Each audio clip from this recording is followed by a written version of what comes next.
السلام علیکم دوستوں، یہ کہانی آج ایک عورت کے بھروسے کی ہے۔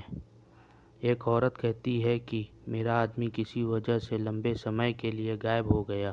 اس وقت میں ایک کم عمر بچی کی ماں بھی تھی، جبکہ میرے والد بھی میرے ساتھ ہی رہتے تھے۔ ہماری غربت اور مفلسی بہت زیادہ تھی اور اکثر ہمارے گھر میں کھانے کو کچھ بھی نہیں ہوتا تھا۔ اگر ہم دن میں کچھ کھا لیتے تو رات میں ہمیں بھوکا ہی سونا پڑتا تھا۔ صبر کے ساتھ ہم لوگ ہر حال میں اللہ کا شکر ادا کرتے تھے۔ ایک رات تو بھوک اور پیاس نے ہمارا ایسا امتحان لیا کہ اس سے پہلے کبھی بھی نہیں لیا تھا۔ میری بیٹی کو بہت تیز بخار آ گیا تھا۔ بچی کا بخار اتنی تیز تھا کہ میں اور میرے والد اپنا بھوک پیاس سب بھول گئے۔ ایسی بے بسی اور لاچاری اس سے پہلے کبھی بھی نہیں دیکھی تھی۔ بے قراری جب حد سے زیادہ بڑھ گئی تو مجھے اللہ تعالیٰ کی وہ بات یاد آ گئی کہ بھلا کون بے قرار کی صدا قبول کرتا ہے؟ جب وہ اس سے دعا کرتا ہے تو کون اس کی دعا قبول کرتا ہے؟ جی ہاں، کون ہے جو بھوک، بیماری، دکھ، تکلیف، پریشانی، مصیبت کو دور کرتا ہے؟ یہ سب سوچ کر جب میں صبح کو اٹھی اور وضو کیا، پانی سے پٹی بھگا کر بچی کے سر پر رکھی، اللہ کے حضور نماز کے لیے کھڑی ہو گئی، 2 رکعت نماز پڑھنے کے بعد ہاتھ اٹھا کر بچی کے لیے دعا کی اور پھر اس کے ماتھے سے پٹی اتار کر دوبارہ پانی سے بھگا کر رکھی اور پھر نماز کے لیے کھڑی ہو گئی۔ نماز کے بعد ایک بار پھر بارگاہ الہی میں ہاتھ اٹھائے، دعا کے بعد پھر سے پانی کی پٹی بدلی اور دوبارہ نماز کے لیے کھڑی ہو گئی۔ ایسا میں نے کئی بار دہرایا۔ جب میں یہ سب بار بار دہرا رہی تھی تو اسی وقت کسی نے دروازہ کھٹکھٹایا۔ میرے والد اور میں حیران ہو گئے کہ بھلا اتنی رات کو کون آ سکتا ہے۔ میرے والد نے پوچھا کہ دروازے پر کون ہے، تو باہر سے آواز آئی کہ میں ڈاکٹر ہوں۔ یہ سن کر میں اور میرے والد ایک دوسرے کو حیران ہو کر دیکھ رہے تھے اور سوچ رہے تھے کہ بھلا ان کو کس نے بلا لیا۔ پھر میرے والد نے جا کر دروازہ کھولا۔ ڈاکٹر نے آتے ہی پوچھا کہ مریض کدھر ہے؟ ہم نے سادگی سے بچی کی طرف اشارہ کر دیا۔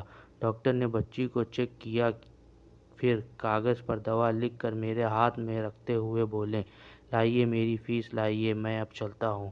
میں نے دھیرے سے ڈاکٹر سے کہا کہ ڈاکٹر صاحب، میرے پاس آپ کو دینے کے لیے پیسے نہیں ہیں، بلکہ ہمارے گھر میں تو کئی دنوں سے کھانا بھی نہیں ہے۔ میرا یہ جواب سنتے ہی ڈاکٹر غصے سے بولا کہ اگر تمہارے پاس مجھے دینے کے لیے پیسے نہیں ہیں تو مجھے آدھی رات کو فون کر کے کیوں بلایا؟ میری نیند کیوں خراب کی؟ تم لوگوں نے ڈاکٹر کے منہ سے ٹیلی فون کی بات سن کر مجھے لگا کہ ڈاکٹر شاید غلطی سے ہمارے گھر میں آ گئے ہیں۔ میں نے ہمت کر کے ڈاکٹر کو جواب دیا کہ ڈاکٹر صاحب، ہم نے آپ کو فون کر کے نہیں بلایا، بلکہ ہمارے پاس تو ٹیلی فون ہی نہیں ہے۔ یہ سن کر ڈاکٹر نے مجھ سے پوچھا کہ اچھا، کیا یہ منصور کا گھر نہیں ہے؟ تو میں نے جواب دیا، نہیں ڈاکٹر صاحب، منصور کا گھر تو ہمارے برابر میں ہے۔ یہ سن کر ڈاکٹر تھوڑا خاموش ہوا، پھر ہمارے گھر سے نکل کر ہمارے پڑوسی کے گھر چلا گیا اور ہم شرمندگی سے خاموش بیٹھے رہے۔ تھوڑی دیر ہی گزری تھی کہ ڈاکٹر صاحب ایک بار پھر ہمارے گھر میں آ گئے، آنکھوں میں آنسو اور دھیمی آواز سے بولے کہ اللہ کی قسم، میں تمہارے گھر سے اس وقت تک واپس نہیں جاؤں گا جب تک تمہارا پورا قصہ نہ سن لوں۔ تو میں نے اس ڈاکٹر کو اپنا پورا قصہ سنا ڈالا کہ کس طرح میں بچی کے سر پر پانی کی پٹیاں رکھ رہی تھی اور اللہ سے دعا مانگ رہی تھی۔ ڈاکٹر جلدی سے اٹھا اور باہر چلا گیا اور ہمارے لیے رات کا کھانا، بچی کی دوائی اور کچھ گھر کی ضرورتوں کا سامان لے کر آ گیا، اور اس نے ہمیں یہ کہا کہ اس کی طرف سے ہمیں ہر مہینے کچھ پیسے اس کو اس وقت تک ملتے رہیں گے جب تک اللہ چاہے گا۔ جی ہاں دوستو، یہ اللہ پر بھروسے کی کہانی ہے۔ میرے دوستو، چاہے کیسے بھی حالات ہوں، ہمیں اللہ پر بھروسہ رکھنا چاہیے۔